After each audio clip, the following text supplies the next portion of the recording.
Chapter 40. The Valley of the Shadow. When the first bitterness was over, the family accepted the inevitable and tried to bear it cheerfully, helping one another by the increased affection which comes to bind households tenderly together in times of trouble. They put away their grief, and each did his or her part toward making that last year a happy one. The pleasantest room in the house was set apart for Beth, and in it was gathered everything that she most loved: flowers, pictures, her piano, the little work table, and the beloved pussies. Father's best books found their way there: Mother's easy chair, Joe's desk, Amy's finest sketches, and every day Meg brought her babies on a loving pilgrimage to make sunshine for Auntie Beth. John quietly set apart a little sum that he might enjoy the pleasure of keeping the invalid supplied with the fruit she loved and longed for. Old Hannah never wearied of concocting dainty dishes to tempt a capricious appetite, dropping tears as she worked, and from across the sea came little gifts and cheerful letters, seeming to bring breaths of warmth and fragrance from lands that know no winter. Here, cherished like a household saint in its shrine, sat Beth, tranquil and busy as ever, for nothing could change the sweet, unselfish nature, and even while preparing to leave life, she tried to make it happier for those who should remain behind.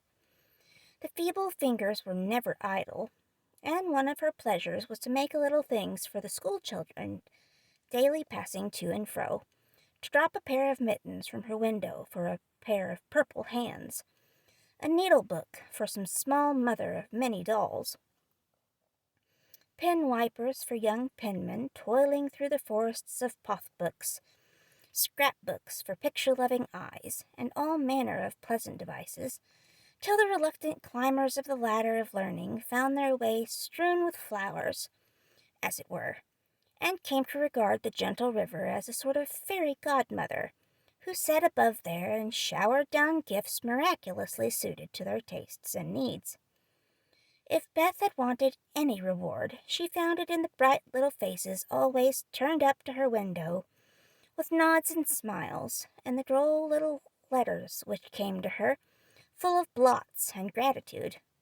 The first few months were very happy ones, and Beth often used to look around and say, "How beautiful this is," as they all sat together in her sunny room, the babies kicking and crowing on the floor, mother and sisters working near, and father reading, in his pleasant voice, from the wise old books which seemed rich in good and comfortable words, as applicable now as when written centuries ago, a little chapel, where a paternal priest taught his flock the hard lessons all must learn, trying to show them that hope can comfort love, and faith make resignation possible. Simple sermons that went straight to the souls of those who listened, for the father's heart was in the minister's religion, and the frequent falter in the voice gave a double eloquence to the words he spoke or read. It was well for all that this peaceful time was given them, as preparation for the sad hours to come, for by and by Beth said the needle was so heavy, and put it down forever. Talking wearied her, faces troubled her, pain claimed her for its own, and her tranquil spirit was sorrowfully perturbed by the ills that vexed her feeble flesh.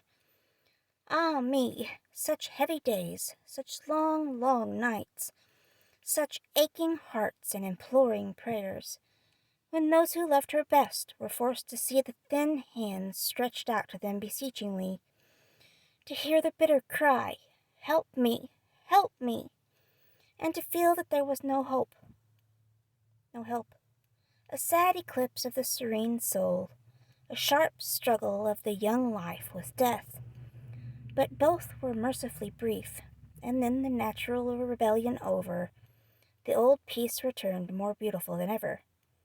With the wreck of her frail body, Beth's soul grew strong, and though she said little, those about her felt that she was ready, saw that the first pilgrim called was likewise the fittest, and waited with her on the shore, trying to see the shining ones coming to receive her when she crossed the river.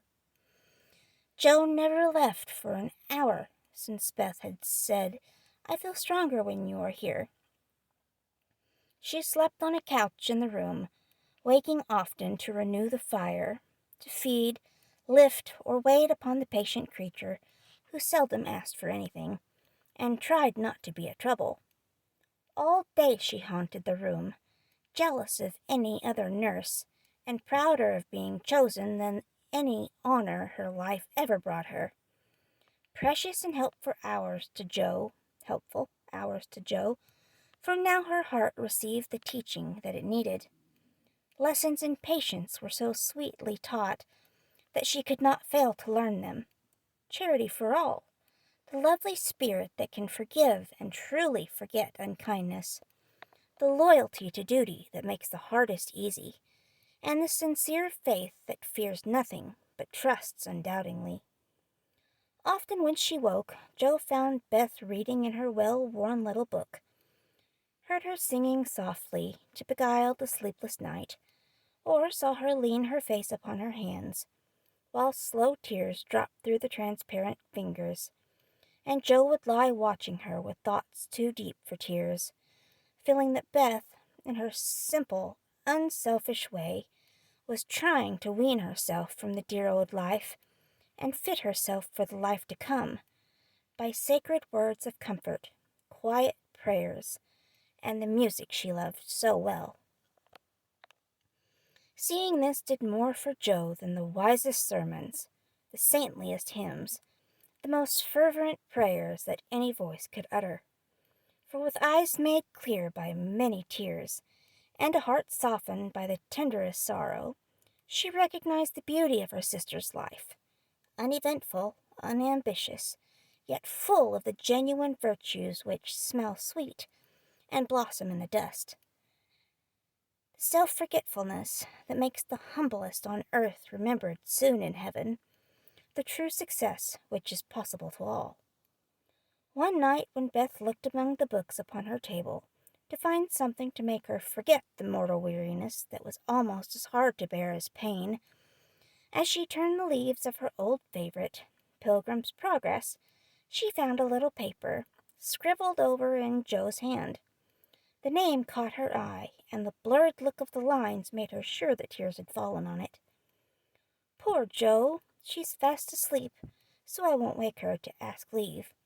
She shows me all her things, and I don't think she'll mind if I look at this," thought Beth, with a glance at her sister, who lay on the rug with the tongs beside her, ready to wake up the minute the log fell apart. My Beth, sitting patient in the shadow, till the blessed light shall come, a serene and saintly presence sanctifies our troubled home. Earthly joys and hopes and sorrows break like ripples on the strand of the deep and solemn river, where her willing feet now stand. O my sister, passing from me, out of human care and strife, leave me as a gift those virtues which have beautified your life. Dear, bequeath me that great patience which has power to sustain a cheerful, uncomplaining spirit in its prison house of pain. Give me, for I need it sorely, of that courage, wise and sweet, which has made the path of duty green beneath your willing feet. Give me that unselfish nature, that with charity divine can pardon wrong for love's dear sake. Meek heart, forgive me mine.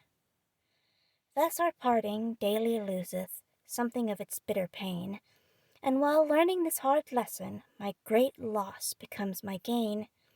For the touch of grief will render my wild nature more serene, give to life new aspirations, a new trust in the unseen.